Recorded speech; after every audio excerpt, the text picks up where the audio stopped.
Hey, everybody, you are listening to the Fiscal Feminist Podcast, where we will be tackling real financial issues so women can eliminate fear and take charge of their lives. I am your host, Kimberly Davis, and I am the Fiscal Feminist. So let's get to it. 100 years ago, frugality was seen as somebody who is creative, who is resilient, who can reuse and repurpose things. When you were frugal, you were seen as a really intelligent person who really valued quality and keeping their things well functioning, right? So it was this lauded, quality about you. And over the last 100 years, marketers have made us believe that we are consumers first and people second. To be a person of worth, you must be a consumer. You're not of worth simply because you are a person. Welcome, everybody, to the Fiscal Feminist Podcast. Thank you for joining us today. It's going to be a really good one. If you are thinking about how you can start being more intentional in your spending and how, you can define frugality. I think a lot of us think about intentional spending and it's just kind of like a ho-hum, do I really have to think about this? I just want to go do what I want to go do. But the consequences of that, as we have discussed many times in our budgeting podcasts and our debt podcasts, can be gnarly. So we don't want to do that. And today's guest is going to shed a light and some guidance about, how to use your resources intentionally and how we can think about frugality in kind of a positive way. Maybe it's not even frugality. Maybe that word isn't even a right word to use anymore. So maybe we're just going to change up what that word might be. My guest today is Jen Smith, and she is a personal finance expert, and she's also the co-host of a top-rated podcast called Frugal Friends Podcast. So there's where we're talking about the frugal. She and her husband paid off $78,000 of debt in 2 years. So kudos to you guys for doing that, because that's a massive amount of money to pay off in 2 years. And since then, she's been on a mission to help other people spend in alignment with their values and to live for today while saving for tomorrow. And I say, that is where the rubber hits the road. If you are resentful that you have to save, the whole thing's going to go up in smoke because you're just going to be like, this sucks. I don't want to do it. I'm going to go spend money and I'm not going to worry about my budget or my debt. And we don't want that to happen. So she's going to show us how to stay with the plan. She's the author of 2 best-selling books on controlling your spending and paying off debt. The No Spend Challenge Guide and Pay Off Your Debt for Good. I think you also wrote a book called Meal Planning on a Budget. I'm actually interested to read that book. And I also believe that you're about to write another book that will be coming out in 2025. So clearly she's a busy gal. Her co-host on the podcast is Jill Sirianni, who is not with us today, but she does have a frugal friend on the Frugal Friends podcast. So without further ado, Jen Smith, welcome to the Fiscal Feminist. Oh, Kimberly, thank you so much for having me. I am acutely reminded of doing too much is kind of my personality trait. So yes, I've done a lot in the personal finance space because I love talking about frugal living and intentional spending. I just can't get enough of it. Well, you know what? I think the world needs more of that now. And I talk a lot about intentionality with finances, with money and relationships. Literally anything to do with money, you have to be intentional with, because money is something that infiltrates our entire life, whether we like it or not. And, people don't sometimes want to talk about money or think about money. But when you have control of your money and it's not controlling you, your health is better, your mindset is better, you can sleep better. And so this idea of frugality is so, I think it's sometimes has a negative connotation to it. And I think in our day and age, we kind of err a little bit on the side of excess. We also have a lot of FOMO. There's a lot going on social media that kind of inspires us to spend more than maybe we should. We are getting constantly inundated with ads every time we open up something on Google. If we happen to buy one thing, all of a sudden we get a million ads for that. We get a lot of, email solicitations that are sometimes hard to pass up. So actually, being frugal is almost impossible unless you're intentional about it. So, before we get into all of the tangible takeaways that this audience is going to walk away from, and then they're going to start checking you out on your podcast because they're going to want to know more. How did you get to be Jen Smith, a frugal friend? Oh, so I'm not naturally frugal. And that's kind of the side that I bring to the frugal friends dynamic. Jill is a natural born lover of frugality, thrift stores, hunting the deal, all that sort of thing. And that's not me. I hate hunting. I love ease. I'm very, very lazy, but like I love efficiency, that sort of lazy. So I used to think that I was quote unquote frugal, or even dislike the word, because I bought generic brand stuff. I would get the medium sized coffee instead of the large. So I did stuff like that, thinking that was enough. That was me being conscious of my consumption. And like you said, when my husband and I were paying off that $78,000 of debt, I thought my spending wasn't a problem. I was going to side hustle my way out of it, make more money. That's how I was going to solve the problem of our debt. And 2 months into that strategy, I got shingles from working many hours at the ripe age of 26. So painful. And you were so young. Oh my gosh. Yes. So I had to reevaluate my methods, and that meant looking at my spending. And I did not want to do that because I loved going to happy hours with friends. I love going to brunch. I love doing all these things that did you money. have a budget before then, or did you know what was coming in and what was going out, or I would just try were kind of winging it? So I'm not a budgeter. Honestly, Jill loves her budget. While I love planning, I do not love executing like strict plans.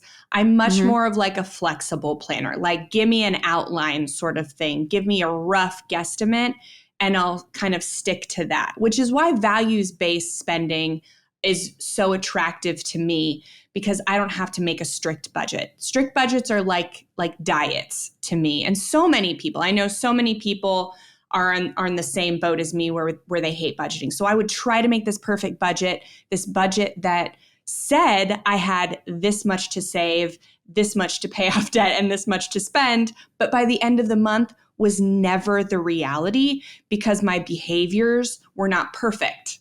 They didn't align with my perfect human, budget. Right? You're human. Right. But did you know generally what was coming in, it was going out? And if you had more going out than coming in, obviously most of us then kind of lay onto our credit cards to fund that delta. I always feel like if you know those three things, you can kind of work around where you're at with your spending. So I wasn't going into consumer debt. I wasn't overspending on my credit card, but I wasn't able to save and pay off debt. I was spending everything that I made. And at the end of the month, or before I would get my paycheck, then I'd be kind of living on ramen sort of thing, depending on how the month went. Some months I'd be living on, rice and beans for a little longer. And some months I didn't spend a lot and I was fine. That's kind of the life that I was living. I think that's more of the average American. Like, we are not trying to go on shopping sprees and, impulse spend all this stuff. But we get to the end of the month right before, rent or mortgage is due, and things are getting tight and we just cut back a ton. And so it leads to this false, idea that that's what frugality is. Frugality is that last week of the month where you're paying attention to every penny so that you can make ends meet. So it's a means to an end, essentially. And we are trying to rebrand frugality into this lifestyle of freedom where you actually know what you want, can afford it, and you can create habits and boundaries to say no more easily. Because we will say, we love intentional spending. So why don't we just talk about that and forget the word frugality? It's archaic. It's, got bad vibes. We really want to reclaim this word because frugality is about so much more than intentional spending. We can't be intentional 100% of the time. Sometimes your mind just takes over and you're working off habit, you're working mindlessly. So we want to work with our minds to create habits that conserve resources. So not just money, but conserve time, physical space, mental energy, all this stuff. We believe frugality is the conservation or the good stewardship of all these resources, and that we can, yes, be intentional to conserve them, but we can also create, psychological barriers and aids, shortcuts that help us do it even when we're not being quote unquote intentional. So let me ask you a quick question. So when the 78,000 that you paid off, was that from credit cards or just something else? Student loans. It was all student loans. Student loans. Okay, between me and my husband. Yeah. So a lot of people can relate to that because most people who went to university have student loans. So it doesn't have to be credit card debt. It could be student loans, which is also a burgeoning responsibility to your monthly kind of living and, take home, having that pot of money there. I think one of the things that I saw that you said was that, you said two things. You had a kind of a mindset of always being broke at one point. And then you also, I think, said on your website that being frugal isn't about necessity. It's about being a better steward of time and money, kind of what you just alluded to, because time is as important as money. As the older you get, I can assure you, this will become very clear to you. I am experienced in this. Time becomes very finite as you start getting into your 60s. You're like, oh, shoot, 30 more years, I'm going to be 90. So I love this idea of budgeting or being thoughtful about your money without deprivation. I think a lot of people today think if you're following a budget, great. If that's your thing and you can do it, wonderful. If you're going to do it a little more loosey-goosey fashion, just being, aware and you're able to kind of make progress in that lane. I think the most important thing is that you do it with alacrity and that you don't feel resentful about it because you think you're being frugal or mean-spirited or small because you can't live the life that you want. So can you describe what the modern frugal lifestyle means to you and how that differs from this notion of traditional frugality? Because I think when we say frugal, everybody thinks of Scrooge, right? Everyone's like, counting his pennies and giving I can't remember the kid's name in the story because I haven't watched Scrooge in a while, but, giving him a little chicken bone. Tell me how this is different. Yeah. So frugality is kind of seen as this Depression era need to survive. We're washing out our plastic bags sort of way of living. And in times of need, then that's really great. We really, 100 years ago, frugality was seen as this, somebody who is creative, who is resilient, who can reuse and repurpose things. Like when you were frugal, you were seen as a really intelligent person who really valued quality and keeping their things well functioning, right? So it was this lauded, quality about you. And over the last 100 years, marketers have made us believe that we are consumers first and people second. So to be a person of worth, you must be a consumer. You're not of worth simply because you are a person. And so that is the reason why we want to bring frugality back. They've made frugality seem like this very miserly quality, when 100 years ago, it was this very celebrated quality. And honestly, time is our only finite resource, right? You can make more money. You can have more physical space. You can get 8 hours of sleep and replenish your mental energy. Some natural resources are the only other like really finite resources we have, but time is 100% finite. You'll never get this moment back. And so that's why we believe in not just focusing on the money part, but remembering why the money matters. Money always matters, but you have to put it in the right order, that we are people first, not consumers. And we acquire money to afford things that money can't actually buy, like time with our friends, time with our family, a safe place to live, a place that feels like you can recharge, that feels tranquil and complete. So these are all these things that money can't directly buy, but we do need money to acquire.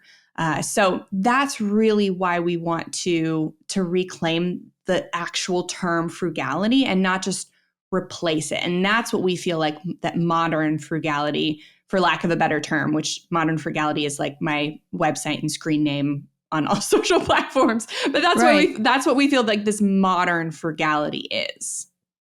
I mean, I absolutely love this concept. And I really love what you just said, because as I have been able to watch all of this over the years, given that I am older, I've seen us evolve into this really big consumer society.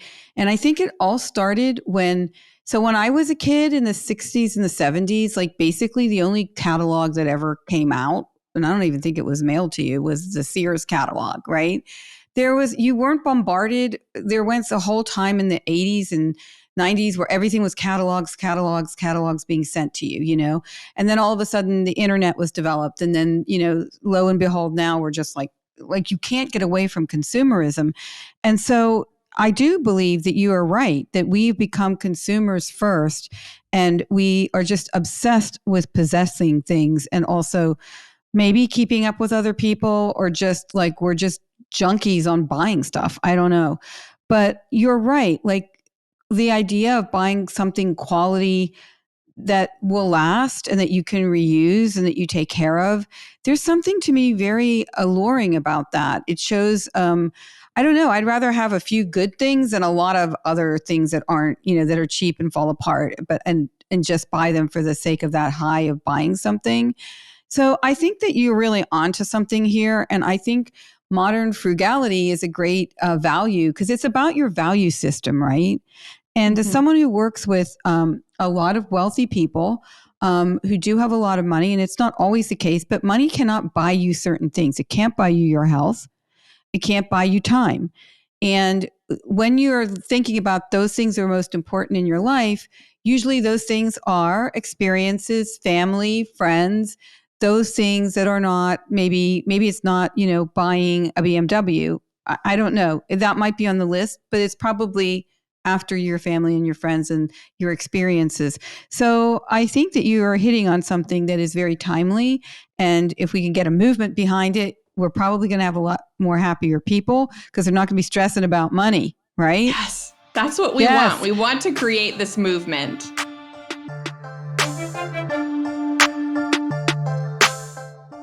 Ignorance is not bliss. As women, burying our heads in the sand when it comes to our money has dire consequences.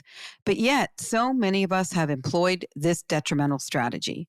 After over 2 decades of experience, I've discovered that women face a twofold crisis of competence and confidence regarding how they approach and handle finances. It's time to close that gap. I wrote The Fiscal Feminist, a financial wake-up call for women, to teach women how to take charge of their money and control their financial destinies. This book will help you achieve financial literacy, establish the right tools and rules for managing your money and relationships, and to plan for your future. It's time to gain and maintain financial wellness on your own terms. Head to fiscalfeminist.com to order your copy today. Yeah. And so, okay. So in your life, like obviously you're practicing what you preach. How do you strike a balance between living frugally and enjoying life's pleasures and experiences? Because I talk a lot about money relationships and how when we have partners, it's really important we understand somebody's money relationships and their money personalities, because it will help you have a better relationship with this person, because money can bring down a lot of people's relationships. I know it did in my first marriage after over 20 some years, but I'm a saver splurger, right? So sometimes I'm really all about the saving and being, traditionally frugal. And then other times, I don't know, I'm having a bad day. I'm feeling sorry for myself, or I just feel like I've done something really great at work. And I'm like, you know what? Dang, I'm going to go spend some money.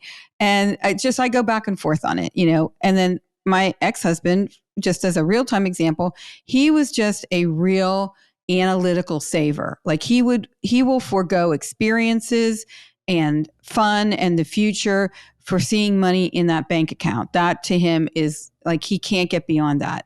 So I always then would rebel against that, in our relationship. So I want to understand, I know that our audience would love to understand, like, how can you be, intentional, frugal, modernly frugal, and still enjoy life and have, a grand old time? And I think the first thing is that those two things are not mutually exclusive, that frugality prioritizes enjoying today while saving for tomorrow. The biggest thing that it stresses is finding out what you personally value, not what you're being influenced by on social media, not where you're being influenced by friends, coworkers, family, is to do the deep soul searchy things to figure out, what do I truly value in life, big and small, and then giving yourself the freedom to spend on those things, and then developing the habits and the boundaries to say no to things that you don't value, those things that maybe people in your life might be influencing or pressuring you to do, the things that you've traditionally done out of habit or obligation, that you don't really value, that you're finding that you don't really need anymore. It's harder to say no to that stuff than honestly to just skip a coffee. So we're looking at those big things that really take up our spending and being able to say no to them.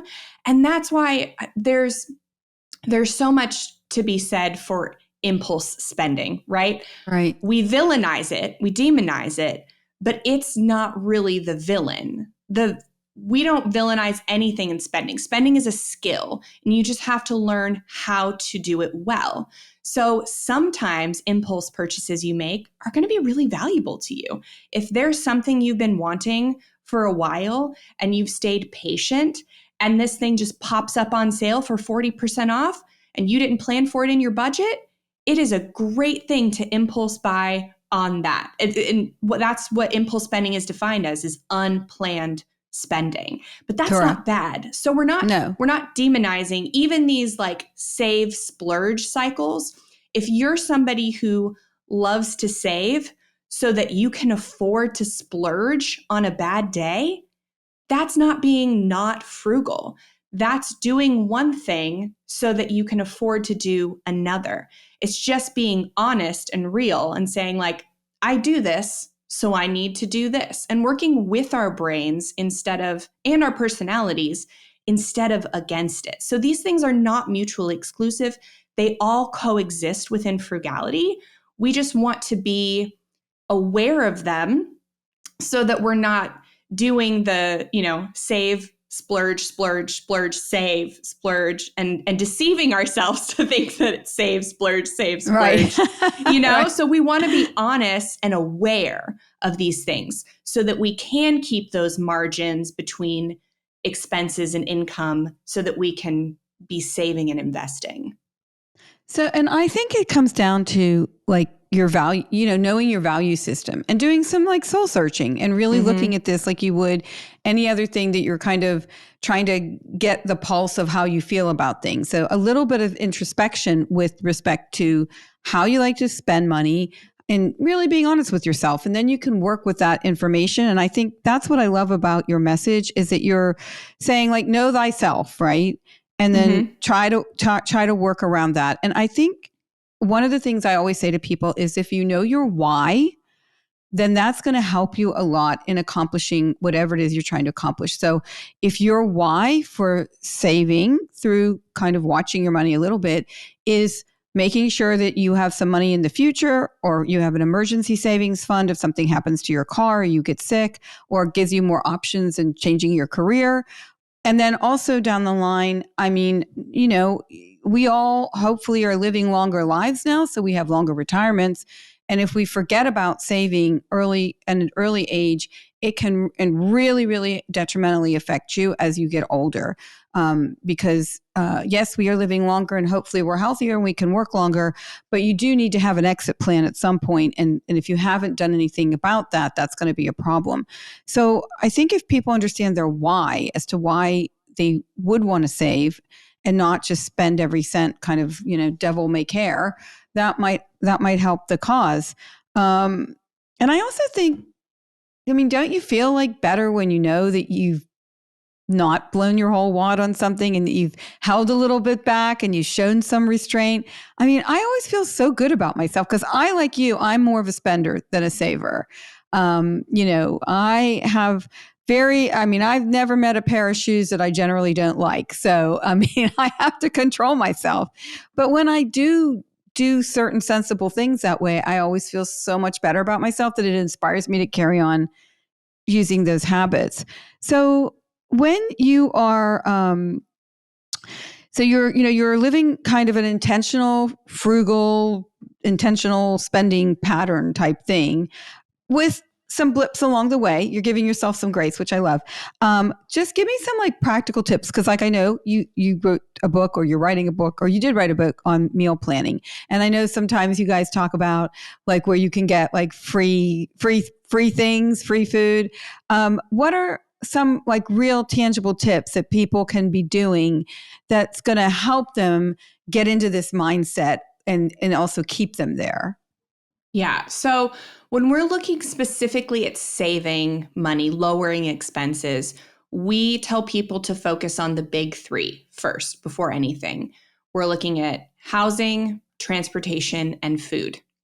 Unfortunately, while housing and transportation take up the most of our budget, we only make those decisions once a year, maybe if that, Right. certain housing and transportation.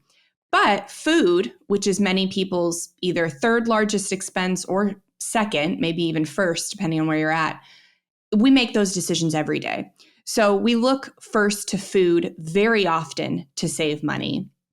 And for us, the best place to start to save significant money on food is to look at your groceries. And that starts with planning. So, meal planning and doing some light prep to make sure that you follow through with that meal plan. Because you, like a budget, you can make a perfect meal plan, but if you don't follow through with it at the end of the week, all you have is a lot of wasted food, which is money you're throwing away, and a bunch of receipts for takeout that you bought instead. So we have to be realistic. Again, So I have to say, this is so true. Are you guys listening to this? Because this woman is speaking the truth. I have done this and I know you all have done it. So listen to what she's about to say now and do it. So you have to, again, do that deep soul searchy thing where you ask yourself, like, what is my level of enjoyment with cooking? What's my level of enjoyment with cleaning and doing dishes?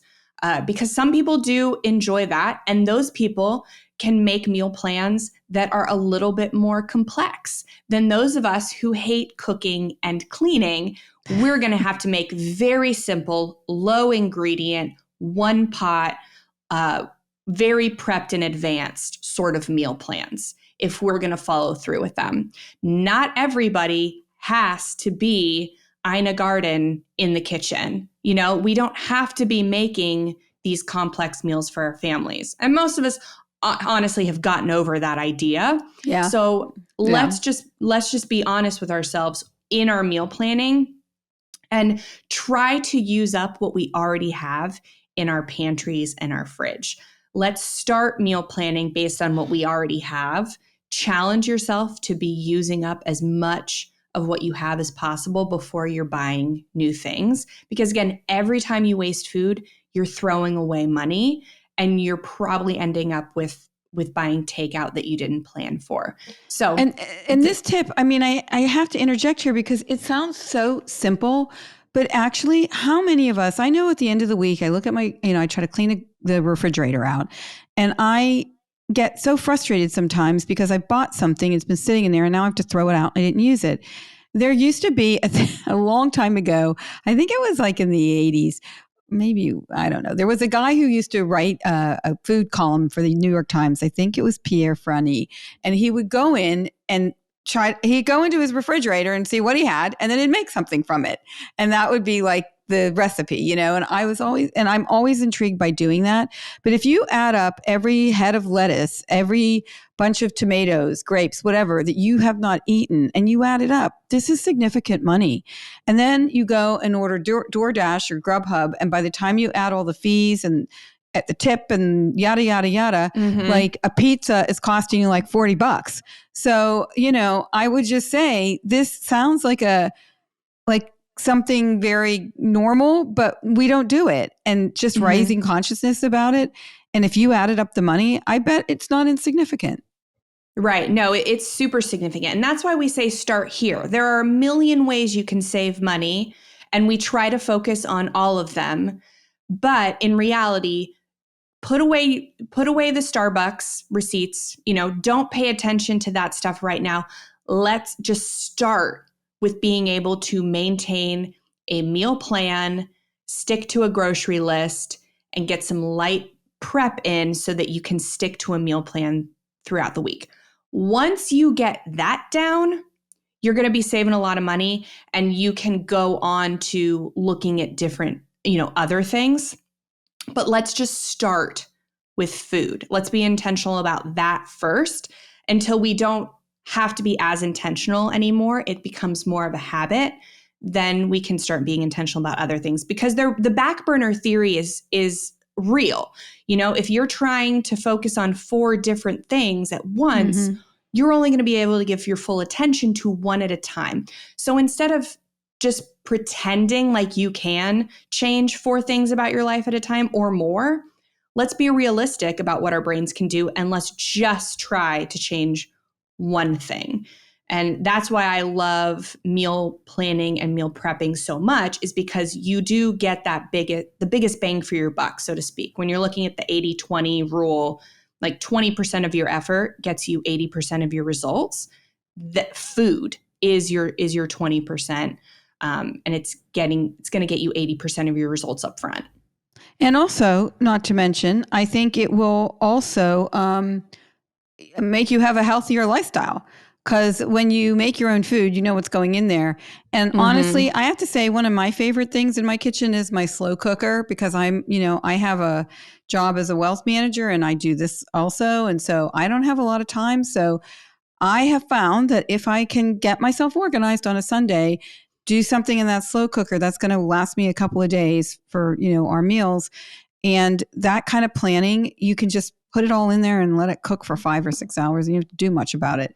And I just think that is a really important, I'm definitely going to check out meal planning on a budget, because I think a lot of us do not really think about how much money that we waste on food, whether it's at restaurants, whether it's on alcohol, whether it's on DoorDash, Grubhub, whatever we're using. It's just a complete waste of money. And those small little tweaks can be game changers. Let me ask you a quick question before I go on to my next question that I was going to ask you is, so what recommendations do you have for people about housing? Because housing is taking up a lot of people's money. Like, the old rule of thumb is about 30% of your gross pay. But I do believe in certain areas in this country, that number is way over 30%. What recommendations do you give to people about how to find housing that is a sanctuary, like you stated, because it's important that our house, we go in there and we just walk in and go, so glad to be here. And it's not like, oh my God, I can't stand living here.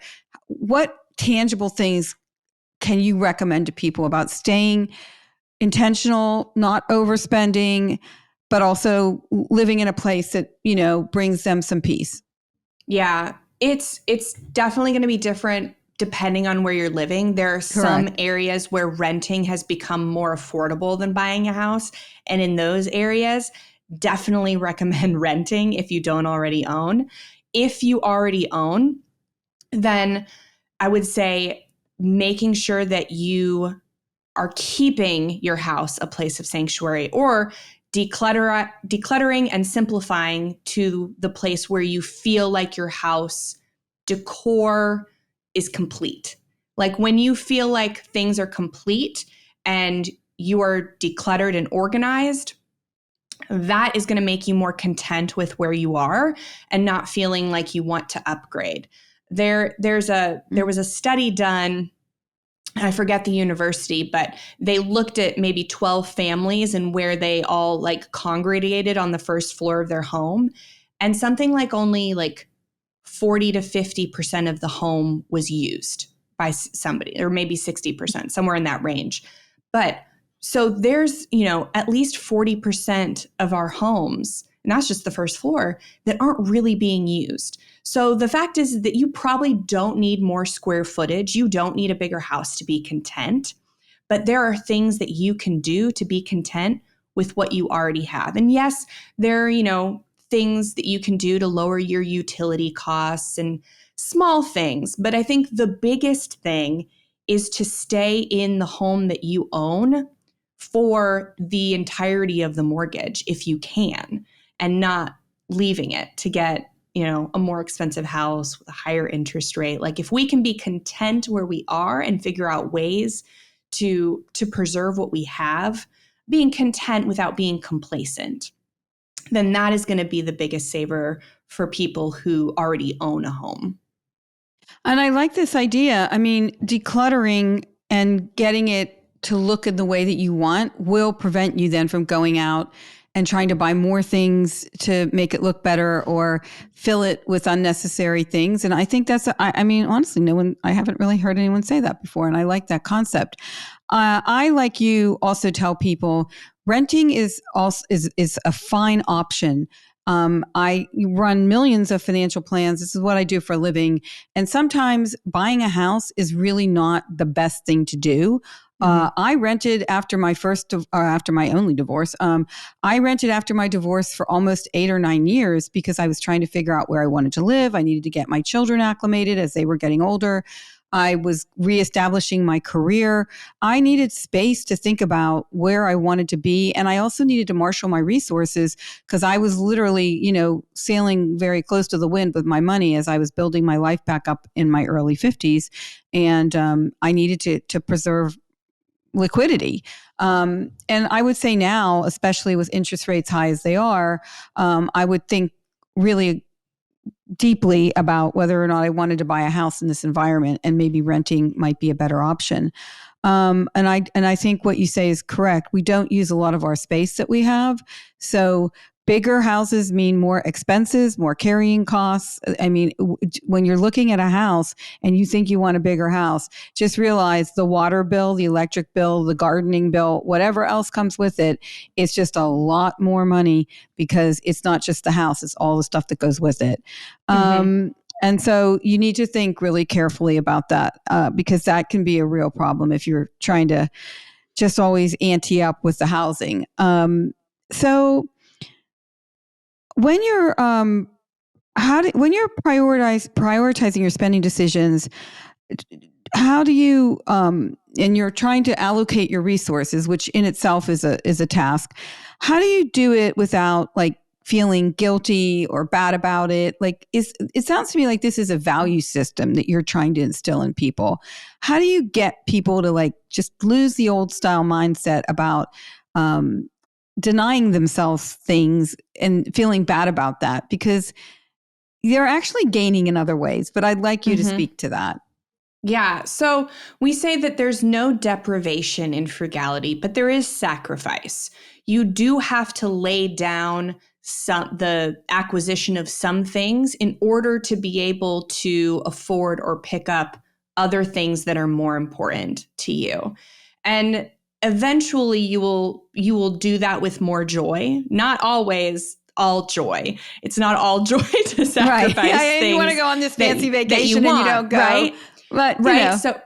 So it's not all joy, but eventually, once you've been doing this for a while and you have gotten some of the things that you've said no to other things in order to be able to have, the things more important. Once you've experienced that, then it becomes easier to lay down these things or not pick up these things that aren't as important. But that comes with time. It's always hard up front in the moment when we want something. Instant gratification is a thing, and we want to work with it. We don't want to deny ourselves instant gratification across the board. But that's one of those things that you have to be intentional with. Like, what do I instantly gratify myself with? What can I afford to treat myself with, so to speak? We have this treat yourself culture where everything is treat yourself. Yeah. But we forget that like that came from Parks and Rec, where it was just one day a year. One day a year, it was treat yourself day, not 365, right? Right. So like that's totally valid. We just have to, plan for that day. Or I don't love to just do it for a day, but just like plan for it. Yeah, like have a treat yourself once a quarter day, every 3 months, the treat yourself day. If you know that, look forward to it.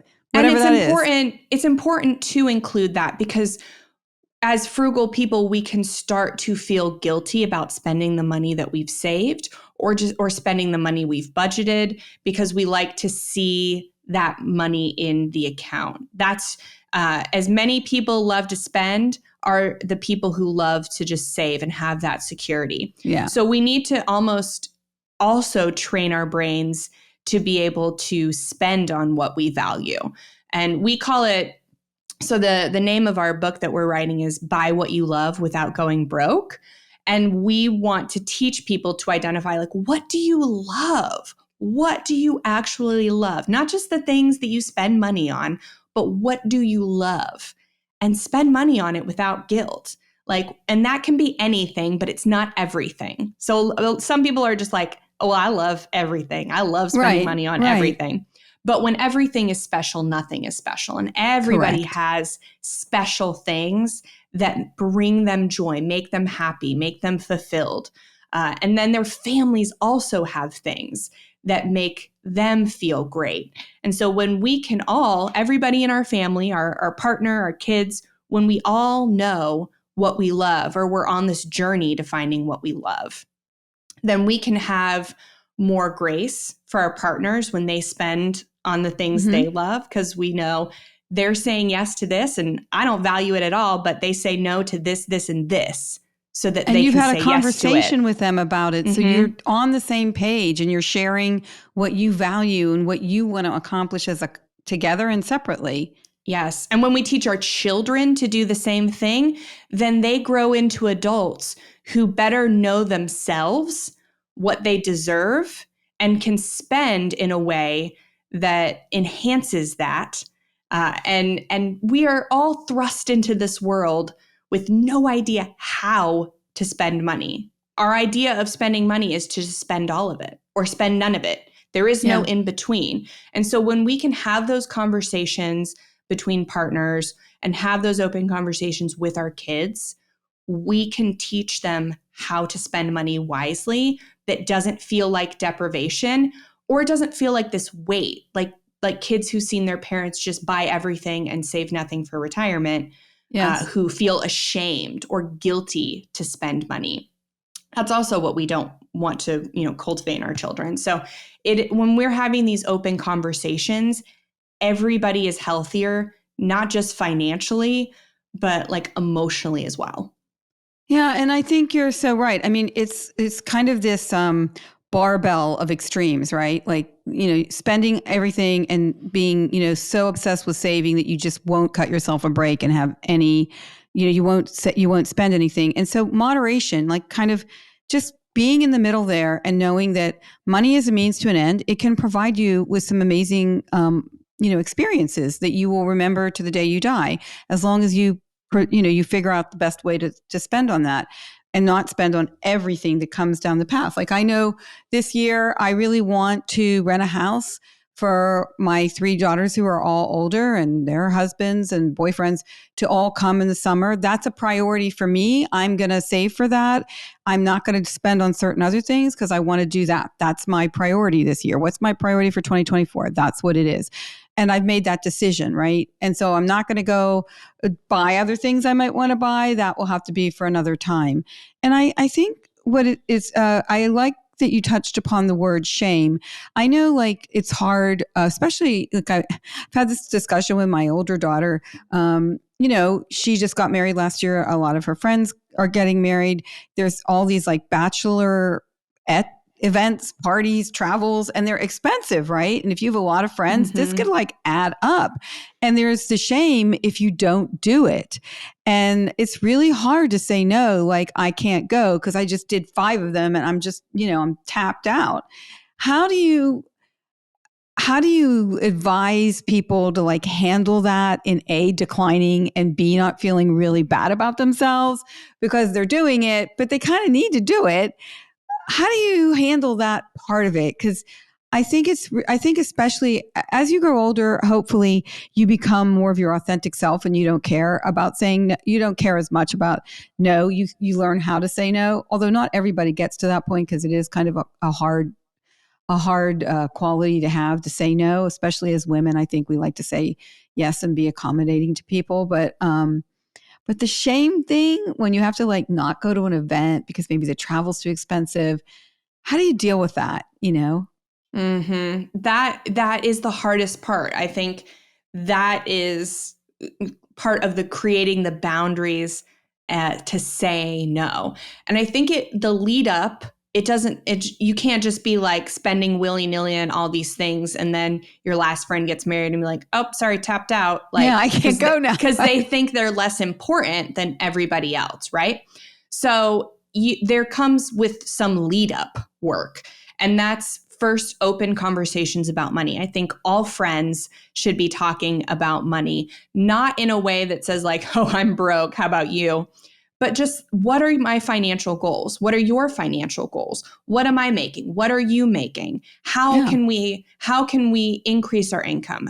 What are you spending on this? How can we lower expenses? What are, the savings hacks that everybody's using? Open and honest conversations about money is the first thing. And then when your friends know what your financial priorities are, like I am working to pay off my student loan debt. That's my financial priority right now. And not everybody gets 100% of your budget. You have to be diligent in keeping some for these quote unquote impulse expenses that we want to be able to afford. Because if, you've got one friend getting married and you spend 100% of your, budget for people getting married on them, and then somebody else gets engaged and has this pop-up engagement party that you really want to attend, and you can't unless you overspend elsewhere. And so we want to be really intentional with making sure that we have some kind of budget set aside, some kind of miscellaneous fund for these impulse expenses, right? Yeah, because they're going to come up. They're going to come up. Miscellaneous, whatever you want to call it, that we set aside some money first and foremost there, but that we're also being honest with our friends. And when it comes time to say no, that we make it about the goals and saying like, I am so sorry. This is not going to fit in my budget right now. Like, I'm trying to do this. And I had to say no, like to this other thing that I wanted to do. So it's not just you. It's not just me being selfish. I probably wouldn't say like that, but like you want to let them know it's not just about them. It's not just about you, but it's about having the self-discipline to create this goal. And that also gives them permission to, once they're, done thinking about wedding stuff, to say no. Because you are kind of teaching them how to say no to something that's difficult. So we almost have this social responsibility to be standing firm in our boundaries because it gives others permission to have boundaries as well. But definitely, I don't blame it on other people. Don't, say that it's anything about, the order in which people got married, but just have these open conversations. And then when you can't afford something, bring it back around to something they already know that you're working on. And if you haven't had those open conversations and you're just trying to start eliciting some boundaries, you can just be honest about that and be like, hey, I just took inventory of my expenses and my income. And with what I want to do in the future, I have to cut back on these sorts of expenses. And I'm so sorry. I'm devastated. But like this right now is a priority to me. And I still love you. Maybe you can give them a gift instead, or go out to dinner, something less expensive. It's going to be like $500 for the bachelorette party, and be like, I can't do that, but I would love to go to happy hour and treat you and celebrate you that way. And that's probably closer to $50, something like that. So those are, it's hard, but sometimes you just got to like push through and do the hard thing, but there's also things you can do to soften the fall. Right. And I think the thing is, if you do go to the bachelorette thing that's $500, you come back, you're stressed out, you probably put it on your credit card, and you're going to be like worried about it. Whereas you could do it for a lot less, take someone out for happy hour, enjoy that moment, guilt-free. They're going to love you for being honest. And I think what I'm getting from what you're saying, and please correct me if I'm wrong, is that a lot of what you're saying is about value systems. It's about being your authentic self and understanding what you need to do to be in your good space financially and mentally, and then having the confidence to execute that and not being apologetic in the sense that you aren't trying to look at what everybody else is doing and keeping up with them. You're just saying, this is what's right for me. This is what I make. I'm going to live within the parameters of what I'm making right now. And I can always try to get a better job or change that. But within what I'm doing right now, this is what I can accomplish. And I think that is a very good and important message. So I'm walking away from this thinking modern frugality is almost about, authenticity and confidence and just, being good in yourself and not feeling the need to like be something that you can't afford to be, and also allowing yourself to have fun with money while saving and not making it this big like ball and chain around your neck. Yes. It's kind of a cool concept. Amen. Yes. Love and modern love frugality. I mean, and also like eating better food because you're making it and you're not letting it go to waste. So, and you can afford to put, some salt and sugar in whatever you're making, because, if you got takeout, it'd have way more salt and way more sugar than you would ever add. So don't be afraid of the seasoning when you're cooking. 100%. Amen to that. I love me some seasoning. And don't forget about that slow cooker, because that thing is, I don't know who invented it, but I love that thing. And that has just changed my life. I got one a billion years ago and I still use it because I just throw everything in it, put it on for 6 hours. And I'm like, yeah, this is good. So if you have one parting thing to say to people who are just, this money thing is a struggle. They're really trying. Sometimes they're falling off the wagon. Sometimes, and like maybe many people who are listening to this today are in debt. And so paying down the debt is part of their mix of things they got to think about. What is I know it's kind of hard to boil it down to one thing, but what is one piece of advice you could offer to them to just maybe even just kickstart this whole thing? Yeah. So before you make a budget, before we start thinking about the future, let's look at the past real quick. Do a 90-day transaction inventory. So go to your credit card, debit card, anywhere that you spend money, put it all together from the last 90 days and look at what you've spent. This isn't like a guilt trigger or a shame trigger. This is literally just to look at these individual expenses and say, what was I doing before I made this? What headspace was I in? Where was I on my way to? Kind of what triggered this expense? And did it get me what I wanted? did it provide for me the physical, emotional, mental response that I was going for? So that way, when we're going forward and we're making expenses in real time, we can remember, hey, I got this coffee on the way to visit my mother-in-law last time, and it did not help with my mental space like I thought it would. What is something else I can do to do just that? And so that we are hitting our targets and not trying to spend to solve problems where spending cannot solve the problem. Correct. So that 90-day transaction inventory, looking back at the expenses you've made, the reasons behind making them and what they got you. Excellent advice. You are a very sage young woman. I can call you young because you are to me. And I want everyone to know where they can find all this amazing advice that you have. So let us know. Tell me right now. I know there's books. So tell us where we can get the books. Tell us about the podcast. Tell us about the website, newsletters, whatever else you got going on. Lay it on us. Yes. So you can find the Frugal Friends podcast wherever you're listening to this podcast. We release 2 episodes a week on unique ways to save money, and then also encouragement, motivation, and insight on how to spend better. And then we also do the same thing in a newsletter 3 times a week. You can find that and subscribe at frugalfriendspodcast.com. There'll be a pop-up, and it's at the top bar. And then all of my books are on Amazon right now. The No Spend Challenge Guide, Pay Off Your Debt for Good, and Meal Planning on a Budget. My name is Jen Smith. Usually, if you search that on Amazon, you can find my books. I don't know if there's any other Jen Smiths writing books. There probably are, but I tend to pop up at the top. And then, definitely follow along, get on the friend letter, our newsletter, and you will be the first to know when pre-sales open for Buy What You Love Without Going Broke. So I think all of this is so amazing. And just one other thing I want to add here is remember what Jen just said.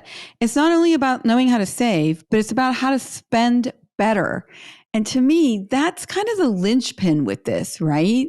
If you spend better, by definition, the effect of that is going to be you're going to save, right? Because you're not like spending like a wild person with no intention, not even knowing what makes you feel good. I love the 90-day transaction history. I think that is going to make you reflect on all of the feelings you had on the money that you did spend. I know when I look at my credit card bill at the end of the month, I'm like, why in God's name did I get that? You know, what was going on with me then? And then I'm like, okay, yeah, or I look at subscriptions that I have that I don't even know that I have. And I'm like, oh my God, how do I even have all these things? So all of that makes a lot of sense. I think there's so much wisdom that Jen is putting out there. So please follow her. Jen, thank you so much. I have found this so enlightening. I'm definitely going to buy Meal Planning on a Budget because I'm intrigued. I actually do like to cook. And I get really frustrated when I waste food. I find that to be like one of my pet peeves in life with myself. I think you're spreading the word, you're saying all the good things, and you're very wise. So thank you so much for your time today. Yeah, thank you for having me. All right, guys, until next time, I hope you enjoyed the podcast. Definitely check out Jen Smith. You're going to get so many great tips. And in the end, you're going to save some money and have fun spending what you do spend. Thank you for listening today to the Fiscal Feminist Podcast. Please take a minute to subscribe to the podcast on your preferred podcast platform. And I would really appreciate if you could also rate and review it.